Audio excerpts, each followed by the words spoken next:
Ce podcast est généré automatiquement à partir de sources publiques. Bonne écoute. Bonjour à toutes et à tous et bienvenue dans Piste ouverte, le podcast qui décrypte l'actualité du sport automobile et de l'automobile en général.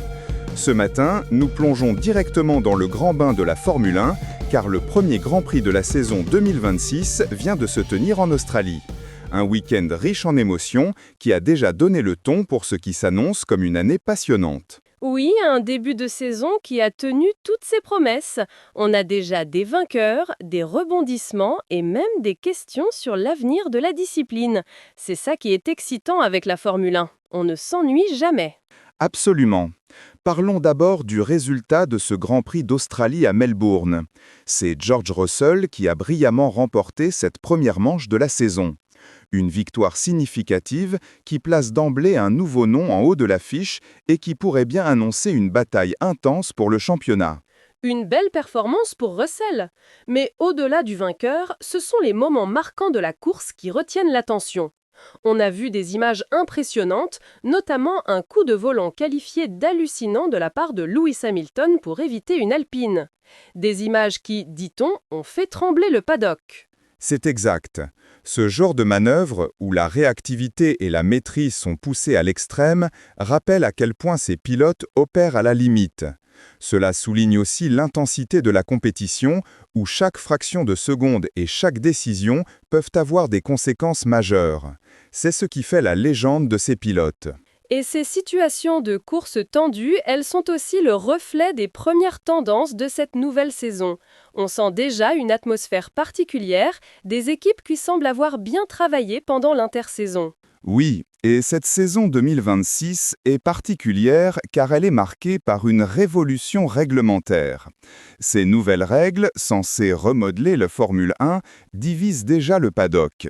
Certains observateurs vont même jusqu'à se demander si l'on est plus proche de Mario Kart que de la Formule 1 traditionnelle, créant une véritable guerre de génération dans les débats. Mario Kart, c'est une image forte. Qu'est-ce qui peut bien provoquer une telle comparaison ? Est-ce que les nouvelles règles rendent la course trop artificielle ou au contraire plus spectaculaire, mais d'une manière qui déplaît aux puristes ? Le sport automobile, et la Formule 1 en particulier, a toujours évolué. Les règles sont régulièrement ajustées pour diverses raisons. Améliorer la sécurité, favoriser le spectacle ou encore intégrer de nouvelles technologies. Ces changements visent souvent à niveler les performances et à rendre la compétition plus imprévisible. La comparaison avec Mario Kart suggère peut-être une perception de complexité accrue ou de stratégie de course très différente de ce que l'on connaissait, avec des éléments qui pourraient sembler moins purs aux yeux de certains habitués. C'est un débat classique entre tradition et innovation. C'est vrai que la Formule 1 est en constante évolution. Mais ce qui est certain, c'est que, malgré ces débats, la F1 n'a jamais été aussi populaire. On parle d'audience record, d'un effet glamour avec des personnalités comme Brad Pitt qui s'y intéressent, et d'une capacité à attirer de nouveaux publics. C'est un phénomène remarquable. La Formule 1 a su se réinventer et capter l'attention bien au-delà de son public historique.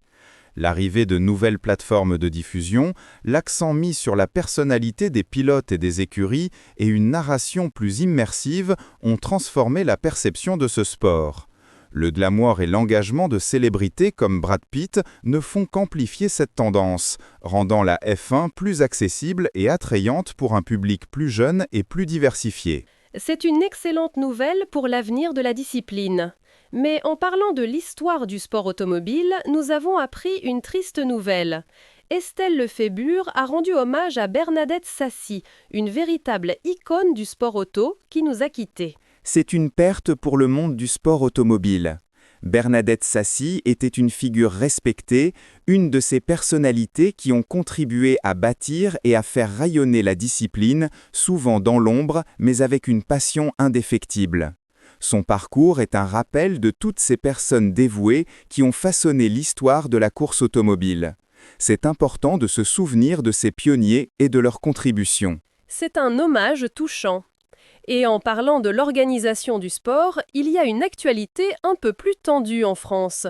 Le président de la Fédération française du sport automobile a porté plainte contre ses prédécesseurs.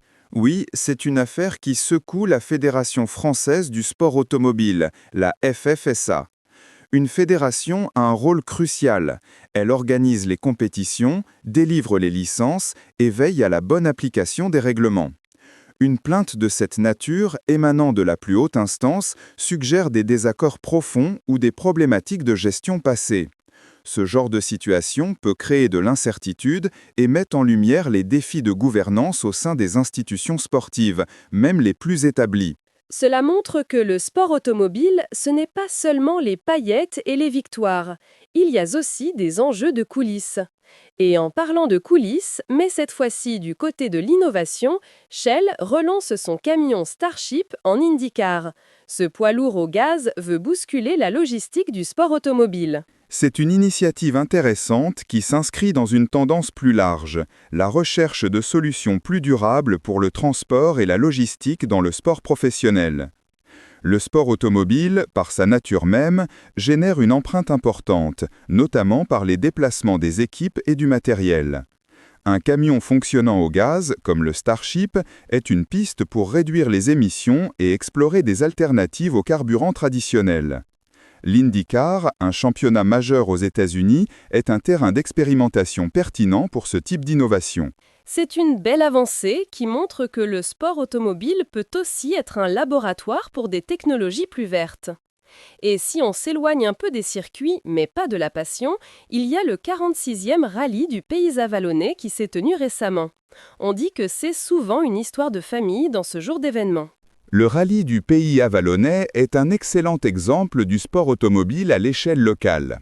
Ces rallyes régionaux sont le cœur battant de la discipline, souvent animés par des bénévoles et des passionnés. L'aspect histoire de famille est très juste. On y voit des pères et fils, des frères et sœurs, des couples qui partagent cette passion, que ce soit en tant que pilote, copilote ou membre de l'équipe d'assistance. C'est là que se forgent les vocations et que perdure l'amour du pilotage, loin des projecteurs de la Formule 1, mais avec la même intensité. C'est une autre facette du sport automobile, plus proche des gens, plus authentique. Et pour finir, parlons un peu d'automobile de collection. Il y a eu deux actualités qui ont attiré l'œil. D'abord, un mythe de la compétition automobile, une voiture anglaise, a été homologuée pour la route, et il peut être à vous pour quelques millions. C'est le rêve de beaucoup d'amateurs. Posséder une voiture de course légendaire et pouvoir la conduire sur route ouverte. Ces véhicules sont des pièces d'ingénierie et d'histoire, souvent produites en très petit nombre. L'homologation routière est un processus complexe qui permet à ces machines extrêmes de respecter les normes de sécurité et d'émission pour circuler légalement. C'est le summum de l'exclusivité et de la passion automobile, mais effectivement, cela a un prix. Quelques millions, en effet. Et dans un autre registre, l'Aston Martin 5.8 de la série culte Dynasty va être mise aux enchères. Une opportunité folle pour les collectionneurs. Absolument. Ici, l'intérêt ne réside pas seulement dans la voiture elle-même, une Aston Martin 5.8 étant déjà un modèle emblématique, mais aussi dans son histoire et son lien avec la culture populaire. Le fait qu'elle ait été utilisée dans une série télévisée aussi iconique que Dynasty lui confère une valeur supplémentaire, une dimension affective et historique qui attire les collectionneurs et les fans. C'est un mélange fascinant de mécanique, de cinéma et de patrimoine. C'est la preuve que l'automobile, c'est bien plus que du transport. C'est aussi de l'art, de l'histoire et de la passion.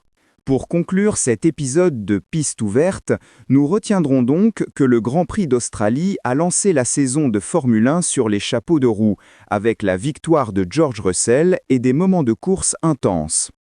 La révolution des règles 2026 suscite déjà le débat, mais la discipline n'a jamais été aussi populaire, attirant de nouveaux publics et des personnalités. Et au-delà de la Formule 1, le monde du sport automobile et de l'automobile en général continue de vibrer. Entre les défis de gouvernance, les innovations pour une logistique plus verte, la passion des rallyes locaux et l'attrait intemporel des voitures de collection qui lient l'histoire à la route. Un monde en perpétuel mouvement, entre tradition et modernité. Merci de nous avoir écoutés. Retrouvez-nous très bientôt pour un nouvel épisode de Piste ouverte. D'ici là, restez connectés à l'actualité et sur la piste.